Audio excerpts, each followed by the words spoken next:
मागण्या किंवा त्यांच्या अपेक्षा या समजून घेतील आणि त्यांना बेस्ट डील देतील. म्हणजे आता पूर्वीसारखे काही दिवस नाही राहिले की बाबा कुणीतरी आलं आणि त्यालाच द्यावं. नाही, आता कॉम्पिटिटिव्ह झालेलं आहे वर्ल्ड इन्फॉर्मेशन. काही म्हणत नाही कुणाला काम द्या. आमचं स्पेशली आणि कोणीही की अमक्याला काम द्या तमक्याला काम द्या, आम्ही काही अजिबात इंटरेस्टेड नाही.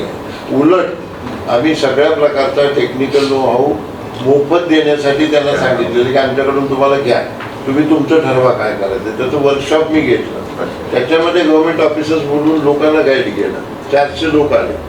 आमच्याकडून आम्हाला कोणाला आर्थिक त्याच्यामध्ये काही नको.